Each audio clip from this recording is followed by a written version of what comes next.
الحمد لله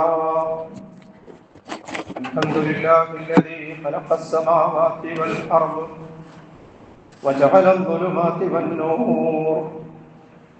نحمد الله ونستعينه ونستغفره ونستهديه ونؤمن به ونتوكل عليه ونعوذ بالله من شرور أنفسنا ومن سيئات أعمالنا. من يهده الله فلا مضل له ومن يضلل فلا هادي له. وأشهد أن لا إله إلا الله وحده لا شريك له وأشهد أن محمدا عبده ورسوله الذي بلغ الرسالة وأدى الأمانة ونصح على هذه الأمة وجاهد في الله حق جهاده حتى أتانا اليقين. اللهم صل على محمد وعلى آل محمد كما صليت على إبراهيم وعلى آل إبراهيم وبارك على محمد وعلى آل محمد كما باركت على إبراهيم وعلى آل إبراهيم في العالمين إنك حميد مجيد. أيها الإخوان والأخوات، أوصيكم ونفسي أولا بتقوى الله. إن أريد إلا الإصلاح ما استطعت وما توفيقي إلا بالله عليه توكلت وإليه أنيب. سبحانك اللهم لا علم لنا إلا ما علمتنا إنك أنت العليم الحكيم. أعوذ بالله من الشيطان الرجيم. بسم الله الرحمن الرحيم. وأن هذا صراطي مستقيما فاتبعوه ولا تتبعوا السبل فتفرق بكم عن سبيله ذلكم وصاكم به لعلكم تتقون. صدق الله العلي العظيم. ബഹുമാന്യരായ സഹോദരി സഹോദരങ്ങളെ, പടച്ച റബ്ബിന്റെ വിധിവിലക്കുകൾ ജീവിതത്തിന്റെ എല്ലാ മേഖലകളിലും പാലിച്ചുകൊണ്ട് തഖ്വയുടെ താല്പര്യത്തിൽ തന്നെ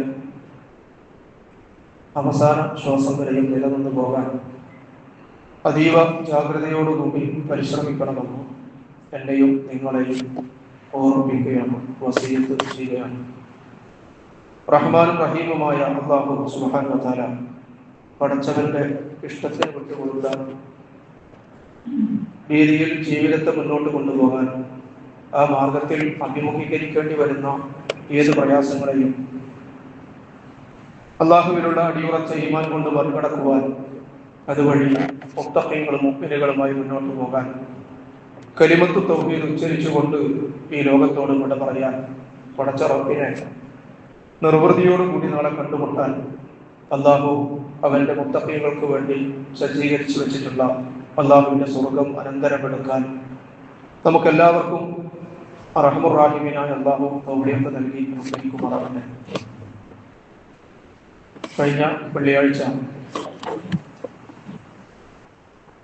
സൂചിപ്പിച്ച് വെച്ച സിറാത്തുൽ മുസ്തഖീമുമായി ബന്ധപ്പെട്ട ചില സംഗതികൾ തന്നെയാണ് ഇന്നും സഹോദരി സഹോദരങ്ങളുടെ ശ്രദ്ധയിൽപ്പെടുത്തണമെന്ന് ആഗ്രഹിക്കുന്നത്. നമ്മുടെ ഈ ജീവിതത്തിൽ ഏറെ പ്രതീക്ഷയോടുകൂടി പടച്ചവനുമായി പങ്കുവെക്കുന്ന പ്രാർത്ഥന, അല്ലാഹുവോട് നമ്മൾ നിരന്തരം ആവശ്യപ്പെട്ടുകൊണ്ടിരിക്കുന്ന നേരായ വഴി സിറാത്തുൽ മുസ്തഖീം, അത് ലഭ്യമാകുന്നവരുടെ സവിശേഷമായ സ്വഭാവങ്ങളെ സംബന്ധിച്ച് സൂറത്ത് അൻആമിലെ 151, 52 ആയത്തുകളിലായി അല്ലാഹു നമ്മെ അറിയിച്ച 9 കാര്യങ്ങൾ. ആ 9 കാര്യങ്ങളും നമ്മുടെ ജീവിതവും തമ്മിലുള്ള താരതമ്യം, അതിൽ പോരായ്മകളുണ്ടെങ്കിൽ പരിഹരിച്ചു മുന്നോട്ട് പോകാനുള്ള തീരുമാനമെടുക്കൽ, ഇതിനൊക്കെ സഹായകരമായ രീതിയിലാണ് ആ കാര്യങ്ങൾ സഹോദരങ്ങളുടെ ശ്രദ്ധയിൽ പെടുത്തിക്കൊണ്ടിരിക്കുന്നത്. സിറാത്തുൽ മുസ്തഖീമിലൂടെ മുന്നോട്ട് പോകാൻ ആഗ്രഹിക്കുന്ന ഏതൊരാളും അനിവാര്യമായി പിന്തുടരേണ്ട 9 നിലപാടുകളെ സംബന്ധിച്ചാണ് അള്ളാഹു നമ്മെ പഠിപ്പിക്കുന്നത്. അത് പറഞ്ഞിട്ടാണ് അള്ളാഹ് പറയുന്നത്, വഅന്ന ഹാദാ സിറാത്തി മുസ്തഖീമൻ ഫത്തബിഉഹു, ഇതാണ് എൻ്റെ നേരായ വഴി, ഇതാണ് എൻ്റെ സിറാത്തുൽ മുസ്തഖീം, അതുകൊണ്ട് നിങ്ങൾ ആ മാർഗത്തിൽ തന്നെ നിങ്ങൾ മുന്നോട്ട് പോകണം, അത് നിങ്ങൾ പിന്തുടരണം. അതിൽ നിന്ന് നിങ്ങൾ വഴിമാറി സഞ്ചരിച്ചാൽ നിങ്ങൾ എത്തിച്ചേരുന്നത് പിശാചിന്റെ വഴിയിലായിരിക്കും. എന്റെ വഴിയിൽ നിന്ന്, പടച്ചവന്റെ മാർഗത്തിൽ നിന്ന് അത് നമ്മളെ വ്യതിചലിപ്പിക്കും. അള്ളാഹു അവരിൽ നിന്നുള്ള നമ്മളോടുള്ള ഗുണകാംക്ഷയുടെ അടിസ്ഥാനത്തിലുള്ള ഒരു വസിയത്തായി കൊണ്ടാണ് അള്ളാഹു ഇത് നമ്മെ അറിയിക്കുന്നത്. ആ കൂട്ടത്തിൽ ആദ്യമായി പറഞ്ഞത് പടച്ചവന്റെ അധികാരത്തിൽ, അവന്റെ ദാത്തിലും സിഫത്തിലും, അവന്റെ സത്തയിലും, അവന്റെ ഗുണങ്ങളിലും, അവന്റെ അധികാരങ്ങളിലും, അവന്റെ അവകാശങ്ങളിലും ഒന്നും പടച്ചവനല്ലാത്ത മറ്റാർക്കും ഒരു പങ്കും നൽകാതിരിക്കുക. ഷിർക്കിന്റെ സകല മേഖലകളിൽ നിന്നും നമ്മുടെ ജീവിതത്തെ വിശുദ്ധമാക്കി നിലനിർത്തി മുന്നോട്ട് കൊണ്ടുപോകാൻ സാധിക്കുക. രണ്ടാമതായി നമ്മൾ സൂചിപ്പിച്ചത് മാതാപിതാക്കളോടുള്ള സൽപെരുമാറ്റത്തെ സംബന്ധിച്ചാണ്. വബിൽ വാലിദൈനി ഇഹ്സാന, മാതാപിതാക്കൾ അള്ളാഹുവിനോടുള്ള ബാധ്യത കഴിഞ്ഞാൽ സത്യവിശ്വാസികളെ സംബന്ധിച്ചിടത്തോളം അടിക്കടി ഖുർആൻ ആവർത്തിച്ച് ഓർമ്മപ്പെടുത്തിയതാണ് മാതാപിതാക്കളോടുള്ള ബാധ്യതകൾ നിർവഹിക്കുക എന്നത്, അവരോടുള്ള സൽപെരുമാറ്റം എന്നത്, ഇഹ്സാനിയത്തോടുകൂടി അവരോട് പെരുമാറുക എന്നത്. സിറാത്തുൽ മുസ്തഖീം, ആ വഴിയിലൂടെ മുന്നോട്ട് പോകുന്നവരുടെ ക്വാളിറ്റി ആയിക്കൊണ്ട്, അല്ലെങ്കിൽ അവരുടെ നിലപാടായി തീരേണ്ട മൂന്നാമത്തെ അടിസ്ഥാനമായിക്കൊണ്ട് അള്ളാഹു പറയുന്നത്, വലാ തഖ്തുലു ഔലാദകും മിൻ ഇംലാഖ്, ദാരിദ്ര്യം ഭയന്ന് നിങ്ങൾ സന്താനങ്ങളെ വധിക്കാതിരിക്കുക.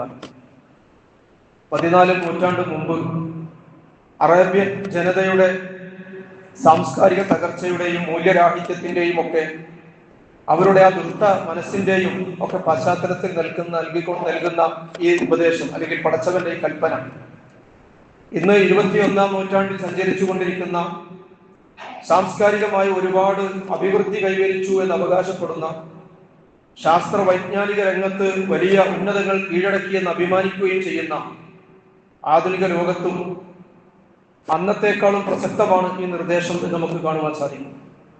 ആ കാലഘട്ടം എന്ന് പറഞ്ഞാൽ പെൺകുഞ്ഞുങ്ങൾ ജനിച്ചു കഴിഞ്ഞാൽ അത് അപമാനമായി കരുതി കൊന്നോ അല്ലെങ്കിൽ ജീവനോടെയോ ഒക്കെ കുഴിച്ചു മൂടിയിരുന്നൊരു കാലമായിരുന്നു. വൈദാ ബുശ്ശിറ അഹദുഹും ബിൽ ഉൻസാ വല്ല വജ്ഹുഹു മുസ്വദ്ദൻ വഹുവ ഖദീം യതവാറാ മിനൽ ഖൗമി മിൻ സൂഇ മാ ബുശ്ശിറ ബിഹി അയുംസികുഹു അലാ ഖൗലിൻ അം യദുസ്സുഹു ഫി തുറാബ്. അവരിൽ ഒരുവന് പെൺകുഞ്ഞ് ജനിച്ചു എന്ന് സന്തോഷ വാർത്ത ലഭിച്ചാൽ വല്ല വജ്ഹുഹു മുസ്വദ്ദൻ വഹുവ ഖദീം, അവന്റെ മുഖം അങ്ങ് ഇരുണ്ട് കരുവാളിച്ച് പോവുകയാണ്. അപമാന ഭാരം കൊണ്ട് അവന്റെ മുഖം ഇരുണ്ടു പോവുകയാണ്. ജനങ്ങളിൽ നിന്നൊക്കെ അകന്നു മാറുകയാണ്. അങ്ങനെ ഈ അപമാനവും സഹിച്ചുകൊണ്ട് ഇതിനെ വളർത്തണമോ അതല്ലോ കൊന്നു കുഴിച്ചു മൂടണമോ എന്നവൻ ചിന്തിക്കുന്ന ആ ഒരു കാലത്തെ കുറിച്ചാണ് ഖുർആൻ സൂചിപ്പിച്ചത്. ഇന്ന് ഒരു സൗകര്യമുണ്ട്. എന്താന്ന് വെച്ചാൽ, അന്ന് പിറന്നു കഴിഞ്ഞതിന് ശേഷം മക്കളെ കൊല്ലുന്ന, ജീവനോടെ കുഴിച്ചു മൂടുകയും കൊന്നു കുഴിച്ചു മൂടുകയും ചെയ്യുന്നൊരു കാലഘട്ടമായിരുന്നെങ്കിൽ, ഇന്ന് അത് മാതാവിന്റെ ഗർഭാശയത്തിൽ വെച്ച് തന്നെ ലിംഗപരിശോധന നടത്തി അവിടെ വെച്ച് തന്നെ നശിപ്പിച്ചുകൊണ്ട് ജനിക്കാനുള്ള അവകാശം പോലും നിഷേധിക്കുന്ന ഒരു മാറ്റം ഉണ്ടായി എന്നേ ഉള്ളൂ. അതുകൊണ്ടാണ് നമ്മുടെ നാട്ടിലെ പല മൾട്ടി സ്പെഷ്യാലിറ്റി ആശുപത്രികളുടെയും ഓപ്പറേഷൻ തിയേറ്ററുകൾ ഏറ്റവും വലിയ കൊലക്കളങ്ങളായി തീർന്നത്. അത്തരം ആശുപത്രികളുടെ പിന്നാമ്പുറങ്ങൾ പലതും ശ്മശാനങ്ങളായി മാറിയത്. അപ്പോ അല്ലാഹു സുബ്ഹാനഹു വ തആല അതിനെ തുടർന്ന് പറയുന്നത്, നഹ്നു നർസുഖുഹും വ ഇയ്യാഹും, അവർക്കും നിങ്ങൾക്കും അന്നം നൽകുന്നത് അല്ലാഹുവാകുന്നു. ആരുടെയും അന്നത്തിന്റെ ഉത്തരവാദിത്തമൊന്നും മനുഷ്യരാരും ഏറ്റെടുക്കേണ്ടതില്ല. ഈ ലോകത്ത് ഒരുപാട് സൃഷ്ടിജാലങ്ങളുണ്ട്, കോടാനുകോടി ജന്തുജീവജാലങ്ങളുണ്ട്. അവക്കൊക്കെ അന്നം നൽകാനുള്ള ഏർപ്പാടും അല്ലാഹു സുബ്ഹാനഹു വ തആല പ്രാപഞ്ചിക വ്യവസ്ഥയിൽ റബ്ബ് ഉണ്ടാക്കി വെച്ചിട്ടുണ്ട്. വകഅയ്യിൻ മിൻ ദാബത്തിൻ ലാ തഹ്മിലു റിസ്ഖഹ അല്ലാഹു യർസുഖുഹാ വ ഇയ്യാകും വഹുവ സമീഉൽ അലീം.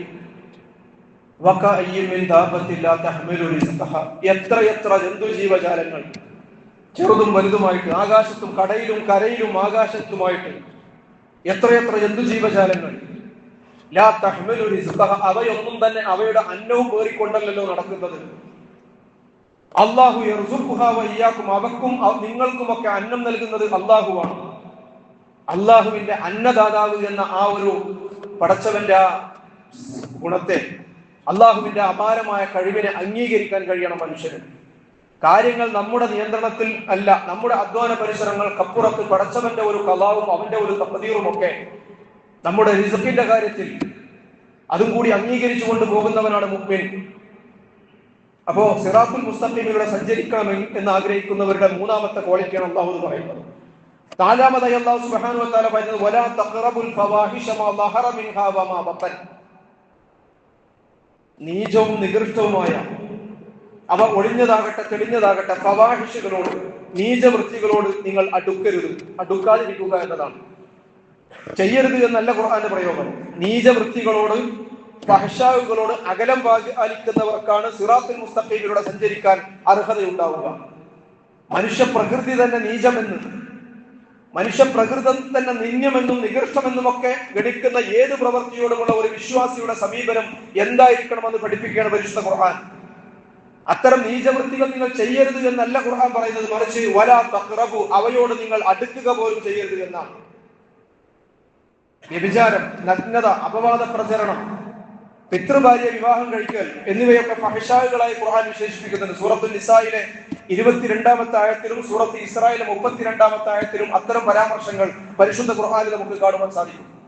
മറ്റുള്ളവരുടെ ധനം അപഹരിക്കുക അഥവാ മോഷണം, മദ്യപാനം, യാചന, ഇവയൊക്കെ ഫഹ്ശാകളിൽ ഉൾപ്പെടുമെന്ന് ഹദീസുകളിൽ നമുക്ക് മനസ്സിലാക്കാൻ സാധിക്കും.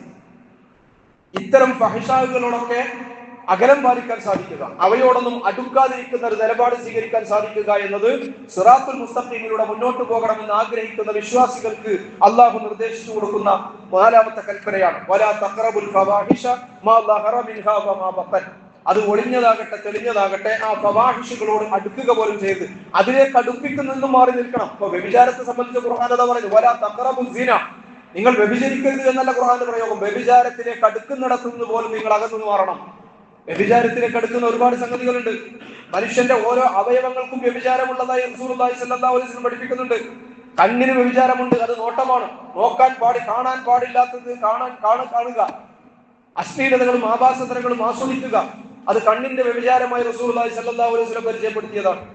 അതുപോലെ തന്നെ കൈകൾക്ക്, തൊലിക്ക്, കാലുകൾക്ക്, കാതുകൾക്ക് അശ്ലീലമായത് കേൾക്കുക, അത് കാതിന്റെ വ്യഭിചാരമാണ്. അപ്പോ ഓരോ മനുഷ്യന്റെ ഓരോ അവയവങ്ങൾക്കും വ്യഭിചാരമുള്ളതായി പഠിപ്പിക്കപ്പെട്ട ദീനാണ് ഇസ്ലാം.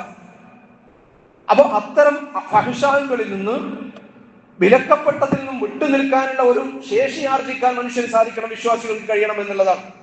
ഈ ഫഹ്ശാകൾ വ്യാപിപ്പിക്കുക എന്നത് പിശാചിന്റെ അജണ്ടയാണ് നമ്മൾ മനസ്സിലാക്കണം. ഒരു സമൂഹത്തിൽ ഈ വൃത്തികേടുകളുടെ വ്യാപനം എന്നത് ഇബ്ലീസിന്റെ അജണ്ടയാണ്.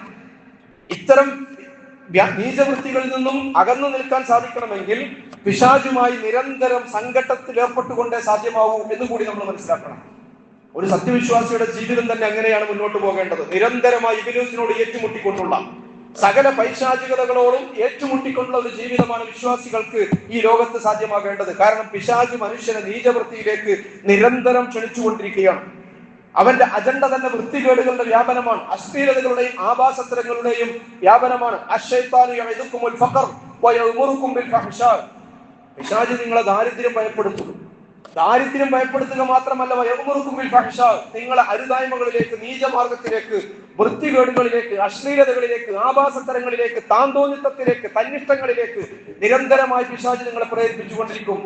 അല്ലാഹുവോ ഇന്നല്ലാഹ യഅ്മുറുകും ബിൽ അദ്ലി വൽ ഇഹ്സാൻ വഇതാഇ ദിൽ ഖുർബാ വയൻഹാ അനിൽ ഫഹ്ശാഇ വൽ മുൻകർ വൽ ബഗി. നമ്മളെല്ലാ ജുമുഅ ഖുതുബകളുടെയും അവസാനത്തിൽ വിശ്വാസികൾക്കുള്ള ഒരു വസിയത്തായി കൊണ്ട് നമ്മൾ നിരന്തരം പറഞ്ഞുകൊണ്ടിരിക്കുന്നതാണ് അല്ലാഹു നീതിയും നന്മയും ഇഹ്സാനും അതുപോലെ തന്നെ ബന്ധം ചേർക്കലും ഇതൊക്കെ അല്ലാഹു കൽപ്പിക്കുന്നതാണ്. വയൻഹാ അനിൽ ഫഹ്ശാഇ വൽ മുൻകരി വൽ ബഗി. എല്ലാ തരത്തിലുമുള്ള നിഷിദ്ധതകളും മ്ലേച്ഛതകളും അക്രമവും ഒക്കെ അല്ലാഹു സുബ്ഹാനഹു വ തആല നിരോധിച്ചിട്ടുള്ളതാണ്. അപ്പൊ ഈ ഫഹ്ശാകളോട് അകലം പാലിക്കുന്ന ഒരു നിലപാടുമായി മുന്നോട്ട് പോകാൻ സാധിക്കണം മുഅ്മിനുകൾക്ക് എന്നതാണ്. ഈ എല്ലാ അർത്ഥത്തിലുമുള്ള ഫഹ്ശാകളിൽ നിന്ന് പ്രിയമുള്ളവരെ നമുക്ക് മോചനം നൽകുന്ന, അല്ലെങ്കിൽ നമുക്ക് സംരക്ഷണം ലഭിക്കുന്ന ഒന്നാണ് 5 നേരത്തെ നമസ്കാരം എന്ന് കൂടി നമ്മൾ മനസ്സിലാക്കണം. പരിശുദ്ധ ഖുർആൻ അടയാളപ്പെടുത്തിയതാണ്. ഒരു സത്യവിശ്വാസി 5 നേരം കൃത്യമായി ഇഖാമത്ത് സ്വലാത്തിന്റെ കാര്യത്തിൽ ജാഗ്രത പാലിക്കുന്നുണ്ടെങ്കിൽ അതിന്റെ അഖ്വാലുകളും അഫ്ആലുകളും മാത്രമല്ല, അതിന്റെ ചൈതന്യത്തോടു കൂടി, ഖുശൂഅോടും ഖുദൂഅോടും കൂടി നമസ്കാരം കൃത്യമായ ഒരു മുഅ്മിൻ നിർവഹിക്കുന്നുണ്ടെങ്കിൽ ഇന്ന സ്വലാത്ത തൻഹാ അനിൽ ഫഹ്ശാഇ വൽ മുൻകർ, ആ നമസ്കാരം അവനെ നീചവൃത്തികളിൽ നിന്ന്, ഈ ഫഹ്ശാകളിൽ നിന്നും, അരുതായ്മകളിൽ നിന്നും അകറ്റി നിർത്താൻ ആ നമസ്കാരം പ്രാപ്തമാണെന്ന് പരിശുദ്ധ ഖുർആൻ. ഇനി അങ്ങനെ നിരന്തരമായി നമ്മൾ നിർവഹിച്ചു കൊണ്ടിരിക്കുന്ന നമ്മുടെ നമസ്കാരം നമ്മൾ അത്തരം ഫഹ്ശാകളിൽ നിന്നും പിന്തിരിപ്പിക്കാൻ, അത്തരം വൃത്തികേടുകളിൽ നിന്നും നമ്മളെ അകറ്റി നിർത്താൻ പ്രാപ്തമാകുന്നില്ലെങ്കിൽ നമ്മൾ മനസ്സിലാക്കണം, അത് ഫലശൂന്യമായ നമസ്കാരമായി മാറും. കേവലം അംഗചലനങ്ങളിലും അധരചലനങ്ങളിലും മാത്രം പരിമിതമായ നമസ്കാരം മാത്രമായി നമ്മുടെ നമസ്കാരം തരം താഴും എന്ന് നമ്മൾ ഭയപ്പെടണം. വല്ലം തൻഹിഹി സ്വലാത്തുഹു അനിൽ ഫഹ്ശാഇ വൽ മുൻകർ ഫലാ സ്വലാത്ത ലഹു. റസൂലുള്ളാഹി സ്വല്ലല്ലാഹു അലൈഹി വസല്ലമയുടെ മുന്നറിയിപ്പാണ്. ഒരു മനുഷ്യൻ ഇങ്ങനെ നിരന്തരം നമസ്കരിച്ചു കൊണ്ടിരിക്കുകയാണ്, എന്നിട്ടും ആ നമസ്കാരം അവനെ നീചവും നികൃഷ്ടവുമായ അത്തരം നിഷിദ്ധങ്ങളിൽ നിന്നും നീചവൃത്തികളിൽ നിന്നും ആ നമസ്കാരം അവനെ തടയുന്നില്ലെങ്കിൽ ഫലാ സ്വലാത്ത ലഹു, അവന് നമസ്കാരം തന്നെ ഇല്ല എന്ന് റസൂലുള്ളാഹി സ്വല്ലല്ലാഹു അലൈഹി വസല്ലം. അപ്പൊ നമസ്കാരം അതിന്റെ ലക്ഷ്യത്തിലെത്തുന്നുണ്ടോ എന്ന് നമുക്ക് പരിശോധിക്കാൻ സാധിക്കണം. അഞ്ചാമതായി അല്ലാഹു സുബ്ഹാനഹു വ തആല സിറാത്തുൽ മുസ്തഖീമിലൂടെ മുന്നോട്ട് പോകാനുള്ള നിബന്ധനയായിക്കൊണ്ട് അല്ലാഹു അഞ്ചാമതായി പറയുന്ന കാര്യം വലാ തഖ്തുലുൻ നഫ്സല്ലത്തി ഹറമല്ലാഹു ഇല്ലാ ബിൽ ഹഖ്. അല്ലാഹു ആദരണീയമാക്കിയ ഒരു ജീവനെയും അന്യായമായി വധിക്കരുത് എന്നാണ്. നമ്മൾ മനസ്സിലാക്കണം, മനുഷ്യൻ ജീവന് വലിയ വില കൽപ്പിച്ച ദീനാണ് ദീനുൽ ഇസ്ലാം എന്ന് പറയുന്നത്. ഇല്ലാ ബിൽ ഹഖ്, അന്യായമായി വധിക്കരുത് എന്നാണ് ഖുർആൻ പറയുന്നത്. അപ്പൊ ഒരു മനുഷ്യന്റെ ജീവൻ ഹനിക്കാൻ ന്യായമായ കുറെ കാരണങ്ങൾ ഖുർആൻ എടുത്തു പറയുന്നുണ്ട്. ചില കാരണങ്ങൾ ഹദീസിലും കാണാൻ സാധിക്കും. അതൊരു ഭരണകൂടത്തിന്, ഒരു ഇസ്ലാമിക ഭരണകൂടത്തിന്റെ ബാധ്യതയായി നിർണയിച്ചതാണ്. ആ 5 കാരണങ്ങളുടെ പേരിലല്ലാതെ ഒരു വിശുദ്ധ ഖുർആനിൽ 2 കാരണങ്ങൾ, 3 കാരണങ്ങൾ വിശുദ്ധ ഖുർആനിലും 2 കാരണങ്ങൾ ഹദീസുകളിലും കാണാൻ സാധിക്കും. ഒരു മനുഷ്യ ജീവൻ ഹനിക്കാൻ അല്ലെങ്കിൽ വധശിക്ഷ നടപ്പിലാക്കാൻ ആ 5 കാരണങ്ങളുടെ പേരിലല്ലാതെ ഒരു മനുഷ്യനെയും, അവൻ മുസ്ലിം ആയാലും കാഫിർ ആയാലും, അവന്റെ ജീവൻ എടുക്കാൻ ഇസ്ലാം അനുവദിക്കുന്നില്ല എന്ന് നമ്മൾ മനസ്സിലാക്കണം. എന്താണ് 5 കാരണങ്ങൾ? 1, ഒരു മനുഷ്യൻ മറ്റൊരാളെ വധിക്കുക. പ്രതിക്രിയയായിക്കൊണ്ട് നിയമപാലകർക്ക് ഘാതകരുമേൽ വധശിക്ഷ വിധിക്കാം. 2, അള്ളാഹുവിന്റെ ദീനിന്റെ മാർഗത്തിൽ തടസ്സം വലിച്ചിടുകയും മുന്നോട്ട് പോകാൻ യുദ്ധമല്ലാതെ മാർഗമില്ലാതിരിക്കുകയും ചെയ്യുക. അവിടെ ഇസ്ലാമിക ഭരണകൂടത്തിന് ആ മാർഗത്തിൽ തടസ്സം നീക്കാൻ വധം അനിവാര്യമായി വന്നേക്കാം. ഇസ്ലാമി അനിവാര്യമായി വരുന്ന യുദ്ധങ്ങളെ സംബന്ധിച്ചാണ്. 3, ഇസ്ലാമിക രാഷ്ട്രത്തിൽ കുഴപ്പവും ഫിത്നയും സൃഷ്ടിക്കുക, അസമാധാനവും കുഴപ്പവും സൃഷ്ടിക്കുക. അൽ ഫിത്നതു അശദ്ദു മിനൽ ഖത്ൽ. ഫിത്ന എന്ന് പറയുന്നത് കൊലയേക്കാൾ ഗുരുതരമാണെന്ന് ഖുർആൻ. ഹദീസുകൾ പരിശോധിച്ചാൽ വധശിക്ഷക്ക് അർഹമാകുന്ന കുറ്റങ്ങളെ കുറിച്ച് നമ്മൾ കാണുന്നത് വിവാഹിതരായ സ്ത്രീ പുരുഷന്മാർ വ്യഭിചാരത്തിൽ ഏർപ്പെടുക. 1, ഒരു സമൂഹത്തിന്റെ സദാചാര ഭദ്രതയ്ക്ക് ഇസ്ലാം കൽപ്പിച്ച പ്രാധാന്യമാണ് നമുക്ക് മനസ്സിലാക്കി തരുന്നത്. 2, മുർത്തത്താവുക.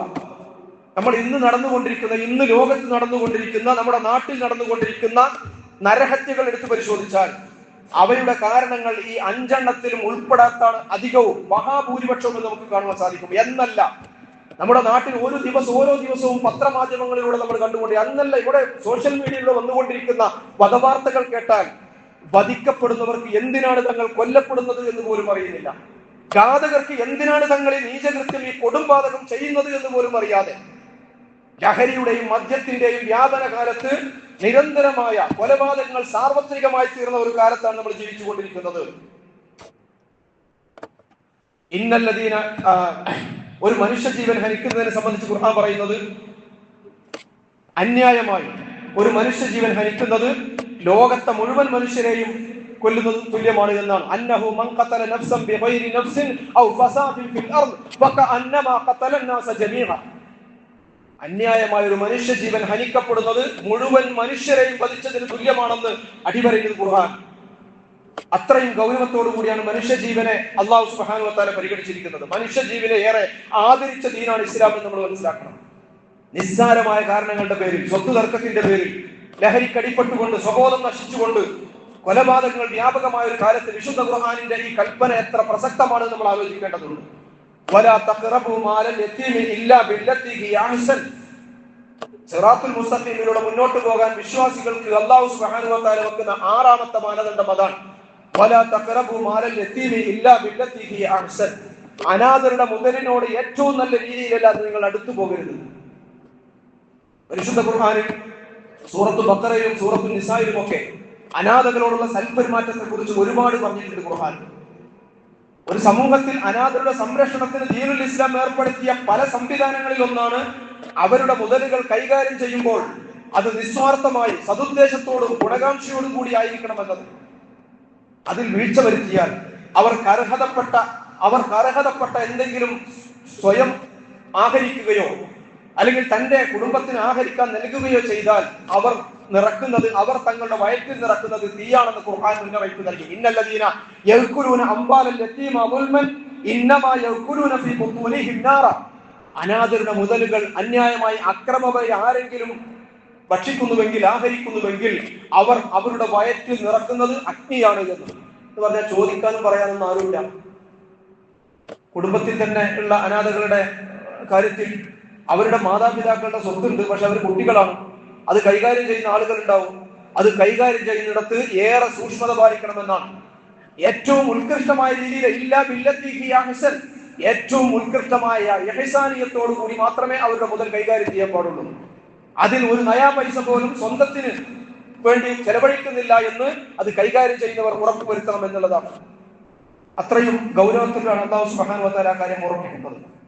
ഏഴാമതായി പറയുന്നത് വഔഫുൽ കൈല വൽ മീസാന ബിൽ ഖിസ്ത്. വളരെ പ്രസക്തമാണ്. അളവ് തൂക്കങ്ങളിൽ നിങ്ങൾ നീതി പാലിക്കുക. അളവ് തൂക്കങ്ങളിൽ നിങ്ങൾ നീതി പാലിക്കുക എന്ന് പറഞ്ഞാൽ നിങ്ങൾ ആരാധനയിൽ അള്ളാഹുവിനോട് സിറാത്തുൽ മുസ്തഖീം ചോദിക്കുന്നുണ്ടല്ലോ, ആ സിറാത്തുൽ മുസ്തഖീം നിങ്ങൾ ആരാധനയിൽ ചോദിക്കുന്ന സിറാത്തുൽ മുസ്തഖീം ലഭിക്കണമെങ്കിൽ അങ്ങാടിയിൽ പാലിക്കേണ്ട നിയമം പഠിപ്പിക്കുകയാണ് ഖുർആൻ. ആരാധനകളിൽ മാത്രം ശ്രദ്ധിച്ചാൽ പോരാ, അങ്ങാടിയിലും നിങ്ങൾ ജാഗ്രത പാലിക്കണം. പരിശുദ്ധ ഖുർആനിന്റെ അവതരണ വേളയിൽ നമുക്കറിയാമല്ലോ, അറബികളിൽ ഭൂരിഭാഗവും ഏർപ്പെട്ടിരുന്നത് കച്ചവടത്തിലാണ്. ഉപജീവനമായി അവർ ചെലവഴിച്ചത് കച്ചവട വൃത്തിയാണ്. ആ കച്ചവടത്തിൽ അവർ പാലിക്കേണ്ട സൂക്ഷ്മതയെ കുറിച്ചാണ് ഖുർആൻ നിർദ്ദേശം നൽകുന്നത്. അഥവാ മാർക്കറ്റിൽ ഇടപെടുന്ന, അങ്ങാടിയിൽ ഇടപെടുന്ന ഒരു ഖുർആനിനെയും ഇസ്ലാമിനെയുമാണ് നമ്മളവിടെ കാണുന്നത്. പടച്ചവരിൽ നിന്നും സിറാത്തുൽ മുസ്തഖീം ലഭ്യമാകണമെങ്കിൽ നമ്മളൊക്കെ ഭൗതികമായ കാര്യമെന്ന് മനസ്സിലാക്കുന്ന, അല്ലെങ്കിൽ ദുനിയാവിലെ കാര്യമായി നമ്മൾ തെറ്റിദ്ധരിക്കുന്ന ആ കച്ചവടത്തിൽ കൃത്രിമം കാണിക്കാതിരിക്കണമെന്നാണ് പടച്ചവൻ പറയുന്നത്. അഥവാ കച്ചവടവും മറ്റു ഉപജീവന മാർഗങ്ങളും ഒക്കെ കേവലം കുടുംബത്തിന്റെ ചെലവിന് കൊടുക്കേണ്ട അല്ലെങ്കിൽ ദുനിയാവിന്റെ കാര്യമാണെന്നും ദീനുമായി അതിന് പ്രത്യേകിച്ച് ബന്ധമൊന്നുമില്ലെന്നും ആരെങ്കിലും ധരിച്ചു വെച്ചിട്ടുണ്ടെങ്കിൽ ആ ധാരണയെ കടമുഴക്കി എറിയുകയാണ് വിശുദ്ധ ഖുർആൻ. ഒരു പ്രവാചകന്റെ തന്നെ പ്രബോധന ദൗത്യത്തിൽ മുഖ്യമായ ഒരു വശമായി പരിശുദ്ധ ഖുർആൻ ചൂണ്ടിക്കാണിക്കുന്നത് കച്ചവടത്തിലെ കൃത്രിമത്തെ സംബന്ധിച്ചാണ്. യാ ഖൗമി, ശുഐബ് നബി അലൈഹി സ്വലാം, യാ ഖൗമി ഔഫുൽ മിക്യാല വൽ മീസാൻ ബിൽ ഖിസ്ത് വലാ തബ്ഖസു നാസ അഷ്യാഹും വലാ തഖസു ഫിൽ അർദി മുഫ്സിദീൻ. അളവ് തൂക്കങ്ങളിൽ നിങ്ങൾ നീതി പാലിക്കുക, അത് കൃത്യമായി തൂക്കിക്കൊടുക്കുക, നീതിപൂർവ്വം തൂക്കിക്കൊടുക്കുക. ജനങ്ങളുടെ അവകാശത്തിൽ നിങ്ങൾ കുറവ് വരുത്തരുത്. ഭൂമിയിൽ നിങ്ങൾ ഫിത്ന വ്യാപിപ്പിക്കരുത്. ഒരു പ്രവാചകന്റെ പ്രബോധനത്തിലെ മുഖ്യമായ ഊന്നലായി പരിശുദ്ധ ഖുർആൻ പരിചയപ്പെടുത്തുകയാണ്. മക്കയിൽ അവതീർണമായ ഒരു അധ്യായമുണ്ട് ഖുർആൻ. സൂറത്തുൽ മുത്തഫിഫീൻ എന്നാണ് അതിന്റെ പേര്. കള്ളത്താപ്പുകാർ. സൂറത്തുൽ മുത്തഫിഫീൻ, അതിന്റെ ആരംഭം തന്നെ വൈലുൽ ലിൽ മുത്തഫിഫീൻ എന്നാണ്. കള്ളത്താപ്പുകാർക്ക് നാശം. അല്ലദീന ഇദക്താലു അലന്നാസി യസ്തൗഫൂൻ വഇദാ കാലൂഹും അവസനൂഹും യുഖ്സിറൂൻ. അവർ അളന്നെടുക്കുമ്പോൾ തികച്ചെടുക്കുകയും അളന്നു കൊടുക്കുമ്പോൾ കുറച്ചു കൊടുക്കുകയും ചെയ്യുന്നു എന്ന് പറഞ്ഞാൽ കച്ചവടത്തിലെ കൃത്രിമത്തിനെതിരെ അതിശക്തമായ ആഹ്വാനമാണ് ഖുർആൻ നടത്തുന്നത്. അവർക്ക് വൈകുന്ന നരകത്തിന്റെ പ്രത്യേകമായ ചെരുവ് അവർക്ക് വേണ്ടി അല്ലാഹു സജ്ജീകരിച്ചിരിക്കുന്നു എന്ന്. അപ്പോ ആരാധനകളിൽ മാത്രം നിലവാരം പുലർത്തിയാൽ പോരാ, അങ്ങാടിയിലും പാലിക്കേണ്ട മര്യാദകളെ കുറിച്ച് പരിശുദ്ധ ഖുർആൻ പഠിപ്പിക്കുകയാണ്. വൈദാ ഖുൽതും ഫഅദിലു വലൗ കാന ദാ ഖുർബ. എട്ടാമത്തെ നിബന്ധനയാണ്, പ്രശ്നം സ്വന്തം ബന്ധുക്കളുടേതാണെങ്കിലും നിങ്ങൾ കാര്യങ്ങൾ പറയുമ്പോൾ നീതിപൂർവ്വം പറയുക. വൈദാ ഖുൽതും ഫഅദിലു, നിങ്ങൾ നീതി പാലിക്കുക. വലൗ കാന ദാ ഖുർബ, എത്ര അടുത്തവരാണെങ്കിലും. പലതവണ നമ്മൾ ആവർത്തിച്ചതാണ് ദീനുൽ ഇസ്ലാം നീതി പാലനം നൽകിയിരിക്കുന്ന പ്രാധാന്യത്തെ സംബന്ധിച്ച്. നീതി പാലിക്കുക എന്നത് വ്യക്തി ജീവിതത്തിൽ മാത്രമല്ല, സാമൂഹ്യ ജീവിതത്തിലും നീതി നടപ്പിലാക്കുന്നതിന് സാക്ഷികളാകേണ്ടവരാണ് വിശുദ്ധ ഖുർആൻ പറയുന്ന വിശ്വാസികൾ.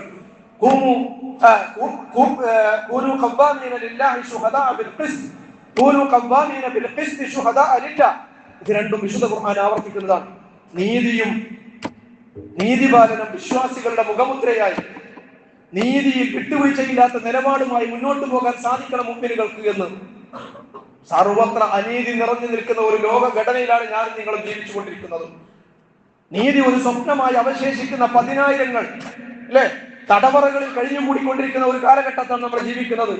മറ്റെവിടെയുമല്ല, നമ്മുടെ നാടുകളിൽ തന്നെ 15ഉം 20ഉം ഒക്കെ വർഷം ജയിലടക്കപ്പെട്ട് ചെയ്ത തെറ്റെന്തെന്നറിയാതെ കുറ്റപത്രം പോലും നൽകാതെ വിചാരണ അനന്തമായി നീട്ടിക്കൊണ്ടു പോവുകയും അങ്ങനെ അവരുടെ കൗമാരവും യൗവനവും മധ്യവയസ്സും ഒക്കെ ജയിലറകളിൽ തളച്ചിടപ്പെടുകയും എന്നിട്ട് പതിറ്റാണ്ടുകൾക്ക് ശേഷം നിരപരാധികളെന്നാണെന്ന് കണ്ട് വിട്ടയക്കുകയും ചെയ്യുന്ന ധാരാളം ആളുകളുടെ കുറിച്ചുള്ള വാർത്തകൾ കേട്ടുകൊണ്ടിരിക്കുന്നവരാണ് നമ്മൾ. ജാമ്യം നൽകാൻ പോലും, ജാമ്യമാണ് നിയമം എന്നതാണ്, ജാമ്യം നൽകാൻ പോലും ന്യായാധിപന്മാർ ഭയപ്പെടുന്ന ഒരു കാലത്താണ് നമ്മൾ ജീവിക്കുന്നത്. ഈ അടുത്ത് മധ്യപ്രദേശിൽ ആൾക്കൂട്ട കൊലപാതകത്തിൽ ചിലരെ ശിക്ഷിച്ചതിന്റെ പേരിൽ ജഡ്ജി അനുഭവിക്കേണ്ടി വന്ന സങ്കടകരമായ അവസ്ഥയെക്കുറിച്ച് അദ്ദേഹം തുറന്നു പറയുകയുണ്ടായി. വധഭീഷണികൾ വരെ നിരപരാധികളായെന്ന് കണ്ട് വെറുതെ വിട്ടതിന്റെ പേരിൽ ജാമ്യം അനുവദിക്കാൻ ജഡ്ജിമാർ ഭയപ്പെടുന്ന ഒരു കാലത്താണ് നമ്മൾ ജീവിച്ചുകൊണ്ടിരിക്കുന്നത്. അതുവഴി 10,000-കണക്കിന് ചെറുപ്പക്കാർ ചെയ്ത തെറ്റെന്തെന്നറിയാതെ വിചാരണ അനന്തമായി നീണ്ടുപോയി നമ്മുടെ രാജ്യത്തെ ജയിലുകളിൽ കഴിഞ്ഞുകൂടിക്കൊണ്ടിരിക്കുന്ന ഒരു കാലം.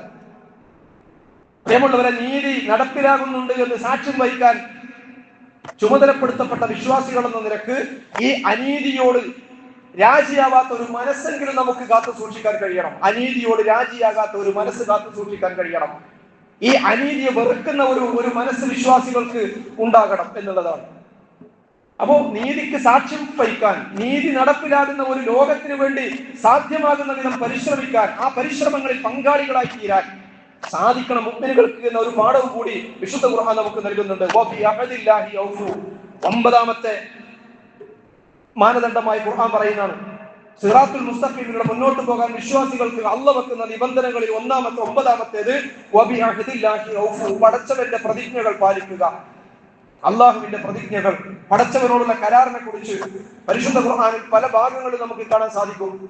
ആ കരാറുകളുടെ കാര്യത്തിൽ നമ്മുടെ നിലപാട് എന്താണ് എന്ന് നിരന്തരം നമ്മൾ പരിശോധിച്ചു കൊണ്ടിരിക്കണം. അള്ളാഹുവിന്റെ ഭൂമിയിൽ പടച്ചറപ്പ് ഒരുക്കി തന്ന സൗകര്യങ്ങൾ അനുഭവിച്ചുകൊണ്ട്, അവൻ നൽകുന്ന വായുവും വെള്ളവും വെളിച്ചവും വിഭവങ്ങളും അനുഭവിച്ചുകൊണ്ട്, അതിന്റെ അനിവാര്യ താല്പര്യമായ അള്ളാഹുവിന്റെ നാഥനും നമ്മുടെ നാഥനും ഉടമസ്ഥനും അന്നദാതുമായ അനുഗ്രഹദായകനുമായ പടച്ചവനെ തിരിച്ചറിയാൻ കഴിയുന്നില്ലെങ്കിൽ അത് കരാർ ലംഘനമാണ്.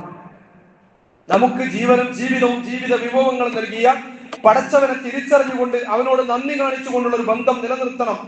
ആ കൃതജ്ഞതാബോധം കേവലമായ ഒരു നന്ദി പ്രകാശനം എന്നതിലുപരിയായി മനുഷ്യരിൽ നിന്നും, മുഴുവൻ മനുഷ്യരിൽ നിന്നും പടച്ചവൻ വാങ്ങിയിട്ടുള്ള ഒരു കരാറിന്റെ ഫലമായി നമ്മുടെ ബാധ്യതയായി തീരുന്നതാണ് എന്ന കാര്യം കൂടി നമ്മൾ ഓർക്കേണ്ടതുണ്ട്. വൈദ് അഹദ റബ്ബുക മിൻ ബനി ആദമ മിൻ ദുഹൂരിഹിം ദുർരിയതഹും വഅശ്ഹദഹും അലാ അൻഫുസിഹിം അലസ്തു ബിറബ്ബികും ഖാലൂ ബലാ.